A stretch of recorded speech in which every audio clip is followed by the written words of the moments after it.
Hey guys, this is Joan Vanessa with Grace Family Love, and today we're going to be talking about what to look for when you're dating. And if you are still looking for that significant other, go ahead and hit that like button and subscribe so you don't miss any more content. Let's get into it.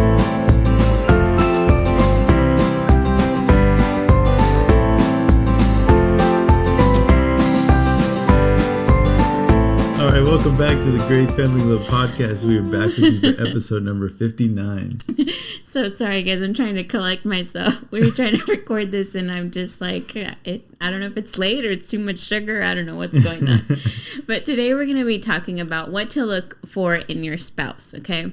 Or in just your special someone. Yeah. So one of the things that I kind of want you to keep in mind is that, you know, this information that we're kind of giving, I wish I knew I had this seriously before I got married. And the sad part is that, to be honest, if I knew these things, I probably wouldn't be married to my husband. And wait a second. Well, not that I'm just like... Wait a minute. I'd like to think that you would have waited. Yes. And then, you know, we would be together eventually. Okay, yes. That makes me feel better. We'll say it like that. Okay, we'll just say it like that. So the thing is that I never knew what to look for. I didn't know. You know, and the normal, like, culture nowadays is, like, you date a little bit, and then you just end up having sex. So we kind of do things backwards, because sex is something that's supposed to be intimate and something given when you have, like, you know, when you put a ring on it, you know, kind of like that song. Yeah, I get you. You know, so it's like you're giving stuff for free, for freebies, and then you expect something in return.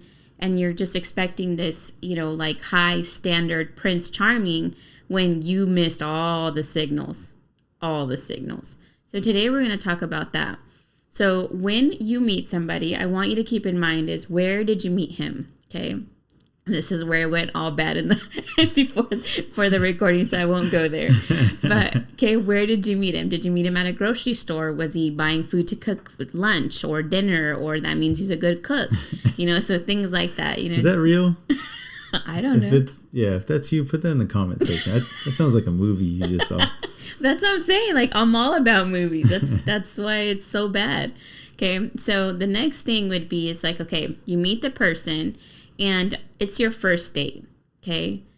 Do they honk at you to get in the car, or they text you, "I'm here"? That's a good one. Pay attention to that. They pull up and just honk because they're outside. That's all bad.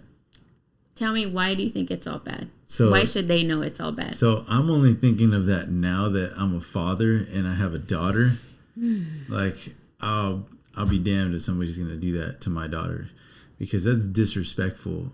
Because you don't summon somebody out of the house. Bingo, right there. You don't honk and then they have to drop what they're doing and come running to you. A gentleman, right, is capable of turning off the vehicle, getting out of the vehicle, presenting himself to the house. And if they're, you know, if person happens to live with their parents still, to have the decency and the common courtesy to show their face and be present in the moment to present themselves to mom and dad. Yeah. Okay, because that's her first line of defense, right? Is her parents. And chances are nobody's gonna be good enough for their daughter in the beginning, and that's fine. That's the way it should be. So you win them over by presenting yourself as a gentleman, by being somebody that's compassionate, by being somebody that's at least has the decency to get out. To me, honking the horn so that she can come out of the house is like snapping your fingers and having her come run to you. That's so disrespectful. He's all getting heated up. Yeah, don't ever. Lily, if you see this when you grow up, that better not ever. We're having problems. One, you're not leaving the house. I'm going out, and there's going to be some problems. Okay. So one of the things that I want you to acknowledge there on that one is that if you do live with your parents, or, you know, they're dating you and they don't acknowledge your family or whoever's there, off the bat, there's a detachment. I could care less about your family. It's me and you. It's personal, like whatever. So you can tell already the type of person that they are whether if they're respectful, whether if they are making sure that they're putting their good foot forward. And, even just the point that they want to look good in front of your family, you need to look for that. So the second thing would be like, it's your first date. Does he open the car door? Okay. So off the bat, I hope he didn't honk, but at least if he came, did he just leave you hanging high and dry and just be like, you get your own in by yourself, I'll get in by myself. So this is what I want to talk about this, because when I met him, he didn't do that before. And when I mentioned it and we were married already. Talking about opening the car door. Opening the car door. Yeah, he didn't honk at me. No. Yeah. And he was just like, I don't do that. What are these appendages sticking out of your body, and what are these hands for? So he's come a long way, because that's literally what his answer was, I'm sorry. So now he thinks about it and he's just like, dang, I was a knucklehead. Like, what the heck, But that's, in my mind, it was just like, a gentleman does that. Why? Because guess what? If you get in the car first, God forbid something happens and your wife or your daughter are outside and you're in the car, like, it's a way of protection. You go in first, I go in last. The same way, like when you're walking in the street, the guy puts the girl on the inside of the sidewalk. You walk on this, the man walks on the side of the street. If men are hearing this and they're like, dang, I don't even do that. Who the heck taught you that? Like, seriously, these are the things that nowadays our culture does not have. We don't teach that to our kids. Like, we just whatever. Everything is whatever. But no, like, these are things that matter, because off the bat, this puts a sense of protection. I'm going to protect you. I'm going to be there. So guess what happens when you need something from your husband or that person that's going to become your husband? That servitude attitude is going to be there. Yeah. I'm there for you, versus like, you do it on yourself. You got yourself into this, you get yourself out, versus that attitude, because that character links together with after you get married. Okay. So the next one would be like, okay, now you're in the car. Where are you going to go eat? Did he take you to Taco Bell and said, are you paying for your half? Because I only got for my half. Okay. That's already, he has a separation. Yours is yours. Mine is mine. Versus like, I made reservations.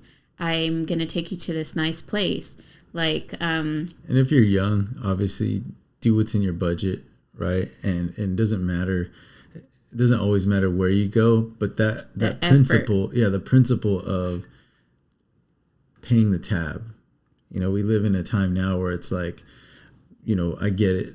Women want to be able to do things like equal to men, and there's this big push right now that there should be no chivalry, because it could mean that you're putting the woman down as if she can't do things, and that's not what we're talking about. We're talking about the principle of being a gentleman and allowing a woman the space to be treated like a woman, to feel like a princess or feel like a queen. And if she doesn't want to accept that, then that's her choice, right? Yes. But the beauty of that is that you still have the opportunity to choose. So if it's something like, hey, I'm going to pay, and she's just like, no, don't, it's okay. Like, you don't have to do that. No, trust me, I want to, I want to do this for you. And if you argue over it and in the end you pay half and half, that's fine. But the point is there an opportunity? Is he expressing himself as a gentleman and giving you the opportunity as a lady to choose for yourself to participate in that or not? Yes. And that what he said right now, girls, I want you to write and take a note. Please don't do that. Please don't be like, oh, no, and be fighting to see who's going to pay for it. Don't do that. Allow it and accept it. Yeah. It doesn't mean that you're going to have sex with him just because he bought you a meal. Please do not think that. And if you're thinking that, then no. Yeah. Get that out of your head. Yeah, reevaluate some things. Seriously. So I want you to understand that when you allow that, you start something and you open a door for him to be able to kind of hold that spot, to just be able to be there for you. Okay, and in more ways than just financially. Okay, it's just like a way of, I don't know how I can put it. I think when it comes down to priorities, later on in life, that's going to pay big dividends. It's going to be a big deal later on. Let's Yes. say you happen to marry that guy and you guys have developed this relationship where you are a priority. When it comes time to bills and finances and budgeting, you will actually be taken into consideration instead of, well, this is my money. Yeah. Like, I earned it. I should be able to do whatever I want with it. And so that it kind of helps establish where you stand with each other. And for you to be a priority in his life by allowing him to spend money on you, it allows for you to know the importance that you've been given. Because for somebody to go earn money, to work, to earn, Yes. and to have that be paid to him, that takes time that will never get back, hard work and effort. And for him to use that same money that he worked hard to earn on you, that's a huge expression Yeah. of what it means to show affection. It's a different form, but it is a showing of affection. I think it's overlooked often. Yeah. It's a really good way to start things. You know what I mean? Like, okay, kind of giving value to yourself. Like, yeah, I do deserve this. For you, you invited me out to dinner. And then it's like, no, we're not going to go halfers. And if he says, you know, we're going to go half, say, okay, pay, and don't date him again. Don't you dare go back on another date with that guy. Seriously. Man. Like, that's what I'm going to teach Lily. Like, I'm serious. So the next thing would be, okay, you're eating dinner. I want you to have the sense of having a conversation. Can you hold a conversation? And what is the conversation like? Because that's going to tell you a lot about the person as well. Okay, and when you're having a conversation, make sure that you're able to, somebody explain it like this. It's like you have a ball, okay, and you pass the ball. If somebody holds the ball, then you're just like, this is no fun. But if you keep passing the ball back and forth, then you're playing with somebody. It's fun. So when you have a conversation, if you just say no, yes, you're holding the ball, you're not keeping the conversation going. So keep that in mind, because I know sometimes even just having a conversation with somebody, it's tough. You know, express a little bit more when they ask you a question. Yeah. So, you want to say something? Yeah, I was going to say, I'm really bad at small talk. You know, I try to avoid it, actually. I'm not good at it. I don't like it. However, it's something that can be learned through practice. And so starting right off the bat, even if the conversation isn't like in depth and riveting, you know, capturing all your attention, if there's an effort, you'll know when somebody's trying, and that means a lot. And so over time, through dating, through courting, all that stuff, that can be worked on, and that could be something that's developed. So pay attention for sure to those signs. Yeah. Okay. And then I think the last one would be like when you're going home. Okay. So when you're going home, and it was funny because I was talking to Joe about this, and Joe was like, I don't know, but I'm so passionate about this now because I have Lily and I know what I went through, and I want her to understand this part. So when they go home, you know, like if you had a great conversation and, you know, you guys clicked right away, you know, we always want the fairy tale real quick, real fast.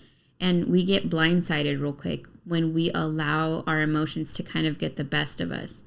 So don't kiss the guy on the first date. Please don't kiss the guy on the first date.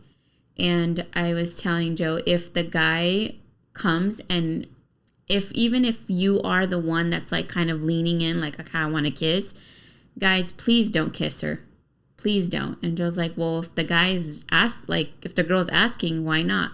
This is why. I wasn't saying on the first date, though. Oh, no, he didn't say on the first date. But for me, it's like, don't put the girl in a situation where she's even put in that situation to do that. Because at the end of the day, like your body, this, okay, all of this is just, it's like a space. It's your space. So the moment that you just attach it or allow that person to kind of have a special like bond with you, with your body, anything that's on your body, there's going to be a connection. There is. But just think about first, what type of relationship are you having before you just allow that, and allow yourself to value yourself that much. And for the girls, I want Lily to value herself, to not just be like, because he bought me a really expensive dinner, like I'm going to kiss him. Like, no, Like, I want her to understand how precious she is. I want you to understand how precious and valuable you are and how much you do deserve. Because when you give your heart, I know you're going to give it all. Yeah. Like 150%. So whoever gets that part of you has to put in the work beforehand. He has to put in the work, because guys don't do that. They don't give 150%, because we're the ones that are just like, I found you. You know what I mean? And we do that. So if you give and you give already off the bat, you're the one that's going to end up hurt. You know, because if we end up having sex with somebody and connecting ourselves with somebody, you know, like when they leave, there's a connection. You'll never forget that. If I ask Joe right now, like, how many girls did you have sex with? And then can you remember their names? Like, he's probably going to tell me no. Facts. If I ask you, how many guys have you slept with? If you're a girl and I'm just like, do you remember their names? You're going to be like, yeah. And I remember where, and I remember what room we were in. I remember what blanket it was. I remember what smell it was, like what was playing on the radio, like all of that. Because we have a certain deeper connection. And I think that God made us in this special way, because it's kind of the same, the give and take. Yeah. But this is meant for marriage. Yeah. So when we're playing this role outside, we're going to get hurt. Yeah. I think that in my personal experience, I didn't realize how important it was to really honor that process. And every time I skipped through and rushed, right, and either being promiscuous or not caring about the feelings of the other person, because before I was a much different person, you know, and I don't know, one day somebody that, you know, I used to date, quote unquote date, you know, might hear this and be like, I got a comment to put in your comment section, you mother, no. So I don't know, you know, I don't know what's going to happen. But the point is that I didn't know also what damage I was doing and how I was hurting people. And I would offer that if you could just really do some reflecting and figure out in your life how meaningful this can be and how important this is. I get it that culture is like, it's your body, you can do whatever you want with it, and that's true, right? You can. But not everything that you do is good for you or convenient or in your best interest. All I'm saying is that if you want to have that deep connection, that in-depth connection with somebody, that profound relationship, a good marriage, it just requires that we do certain things a certain way. Yeah. I'm not saying that if you've done it backwards or wrong that you can't be happy. I'm just saying that when you are capable of doing it that way, if you can teach your children to do it that way, wouldn't it be worth it if they could just avoid heartache, a tenth of the issues that you've had, a tenth of the issues that we've had, a tenth of the heartache that you've had to go through to get to where you are now? Because maybe you're like us. It was a rough go in the beginning, but you struggled through it and you made it work. If your kids can avoid just a little bit of that, isn't that worth it? Yeah. And I would say too, like it does go both ways, right? I do believe that men should be gentlemen. I do believe that men should offer to pay and be there and be present and have a heart to serve and be able to lift up, you know, their girlfriend, their fiance, their wife, and treat them like a lady, like a princess or a queen. I want all of those things. For men as well, I do think it's important that you choose your spouse wisely. Yes. And I'll just wrap, you know, all that up into just a real quick minute or two and say this. Behind every great man is a great woman. A lot of the times, right, men are destroyed for being and this is for men and women, but men and women are destroyed for being in the wrong relationship. Right? Mm-hmm. So men, if you're not with a woman that is building you up, that is looking at you and seeing the purpose, seeing the talent, seeing what those gifts that you have inside of you, if she's not bringing those out of you, then, and if you're dating, you need to find a new one, because it's not going to change just because. Yeah. Like, Find that woman that's going to see the value in who you are and the potential in you and draw that out of you. If you're with this girl and you don't feel like you want to be a better man just by being in her presence, consider finding a new one. Honestly, I'm dead serious, because being in a good relationship is like heaven on earth, right? Being in a bad relationship is like hell on earth. Yeah. And I'm just telling you like it is so that you can hopefully avoid some heartache. You know, if you're dating and you're looking for that significant other, she's not building you up. She's not seeing the potential that you have and trying to draw that out of you. She's not trying to be your, you know, like your partner in crime, to be there with you and help you through the difficult moments in life. And she's adding to the stress. She's putting you down. How come you're not like that? How come you're not like this? How come you're not like this other guy? Well, then, man, maybe you need to say, well, thank you. Go back to the other guy. I'm out. You know, and I'm saying it in all honesty, because that is going to be something that affects you later on. Can you imagine just being put down every day? Can you imagine just being suppressed every day? You have a great idea, she shoots it down. You have something great that you want to accomplish, a goal in life, she shoots it down. So it's not just about feelings and emotions, right? I don't want you to say like, oh, you make me feel bad. Joe said I need to leave you. Like, that's not what I'm saying. I'm saying, look at the signs. Pray about it. Yeah. God, is this the woman that you want for me? Look at the way you treat each other, right? Is it during the conversation, is it just all putting you down because you're not somebody else? Like, consider all those things. And I'll just say this and then I'll be done. I swear, I'll wrap it up, right? So I said that men get caught up in the wrong relationships and it can be destructive, okay? The decisions that you make now in developing your relationships in preparation for marriage are going to have these long-lasting effects in the career path you take, in the family that you raise, in the children that you bring up. It doesn't just end there. And you can't just get married hoping that it's going to get better. Have the difficult conversations. Think about in depth where you want to be 5 years from now. Are you together creating a recipe to get you to that goal? Or are you just like on a hope and a prayer? Somehow you hope it works.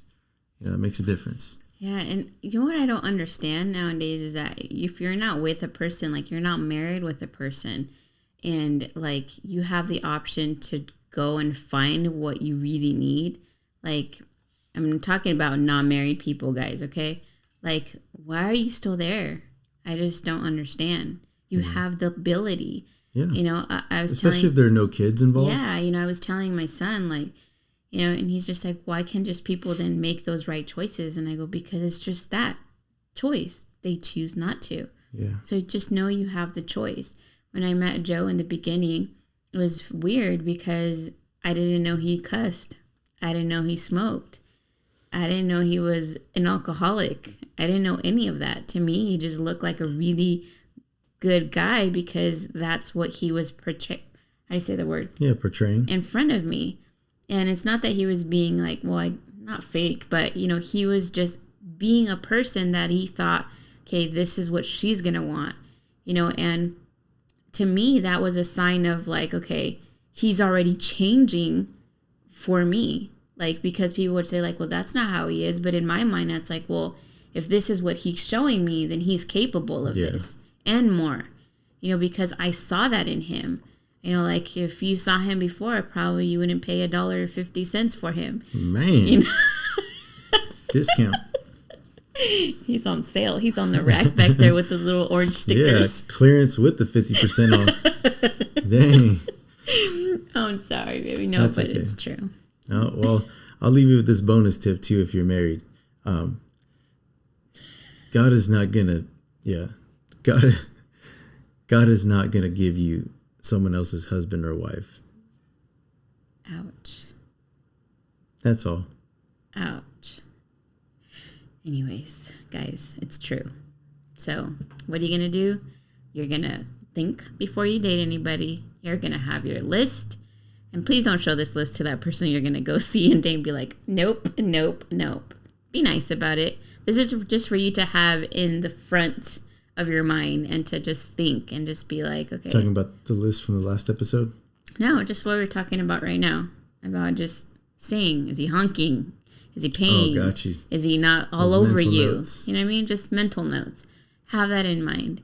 And if you are starting to date somebody and you've been thinking about it, I pray that this episode just comes in time. You know, just guard yourself, your body, guard your heart, guard your mind, and allow God to just, you know, help you make the right choice. Yeah, I agree. Right. Yay.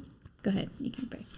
Lord, thank you for just giving us an opportunity to share what we've been through, to hopefully help somebody else that just might need that encouragement or might need that perspective. Lord, I just ask that wherever you find and meet us, whatever stage of life we're in, I pray that you would just help the people that are listening to be able to trust in you enough to pray and to ask you, is this the direction that I need to go? Is this the person that I need to be with? So that in the end, Lord, we know that we would just have your grace and favor watching over us as we make these life-altering decisions, these decisions that could potentially bring us to this great, loving, deep relationship that we desire in marriage. Lord, we thank you for this opportunity.